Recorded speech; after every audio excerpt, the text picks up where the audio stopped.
Friends, welcome back to my channel Suma dot Chummi. ಈ ಒಂದು ಚಿಕ್ಕ ಕತೆ ನನಗೆ ತುಂಬಾ ದೊಡ್ಡ ಪಾಠವನ್ನೇ ಕಲಿಸಿದೆ. ಒಂದೂರಲ್ಲಿ ಒಬ್ಬ ಕಲ್ಕೊಟ್ಕ ಇರ್ತಾನೆ. ಅವನಿಗೆ ಮಾಡ್ತಾ ಇರೋ ಕೆಲಸದ ಮೇಲೆ ನಂಬಿಕೆನೇ ಇರಲ್ಲ, ಅವನಿಗೆ ಸ್ವಂತ ಪ್ರೀತಿನೇ ಇರಲ್ಲ.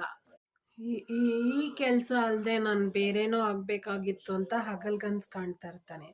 ಒಂದಿನ ಅವನು ಕಲ್ಕೊಟ್ಟಬೇಕಾದ್ರೆ ತುಂಬಾ ಬಿಸಿಲು ಬಂದಿರತ್ತೆ. ಬಿಸಿಲು ಜಾಸ್ತಿ ಇದ್ದಾಗ ಸೂರ್ಯನ ದಿಟ್ಟಿಸಿ ನೋಡ್ತಾನೆ.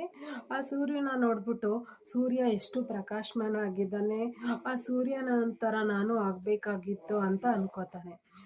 ಮರುಕ್ಷಣನೇ ಸೂರ್ಯನಂಗೆ ತುಂಬ ಪ್ರಕಾಶಮಾನವಾದ ಶಕ್ತಿಯನ್ನು ಹೊಂದ್ಕೊತಾನೆ. ಸೂರ್ಯನಷ್ಟೇ ಬಲಿಷ್ಠವಾಗ್ತಾನೆ. ಆ ನಂತರದಲ್ಲಿ ಸೂರ್ಯನ ಮೇಲೆ ಅಡ್ಡಿಯಾಗಿ ಮೋಡ ಮಿಸ್ಕುತ್ತೆ.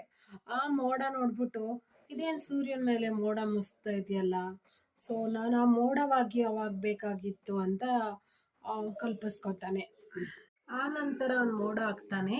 ಸೊ ಮೋಡವಾಗಿ ಬದಲಾಗ್ತಾನೆ. ಅವನ ಕಲ್ಪನೆಗೆ ಜೀವ ಬರ್ತಾ ಹೋಗುತ್ತೆ. ಆ ಮೋಡ ಮಸ್ಕಿದ ಮೇಲೆ ಆ ಮೋಡನ ಹಿಂದೆಯಿಂದ ಯಾರೋ ದಬ್ದಂಗೆ ಆಗುತ್ತೆ, ತಳ್ದಂಗೆ.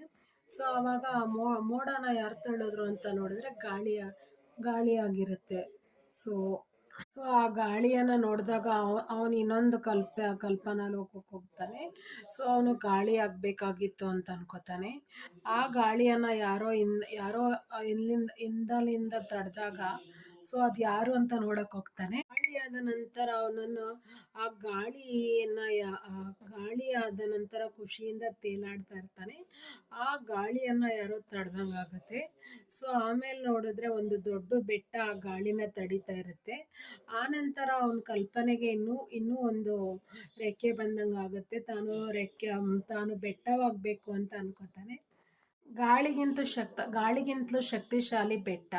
ಯಾಕಂದ್ರೆ ಬೆಟ್ಟ ಗಾಳಿನ ತಡಿತಾ ಇದೆ. ಸೊ ನಾನು ಬೆಟ್ಟ ಆಗಬೇಕು ಅಂತ ಮರುಕ್ಷಣವೇ ಅವನ ಕಲ್ಪನೆಯಂತೆ ಬೆಟ್ಟ ಆಗ್ತಾನೆ.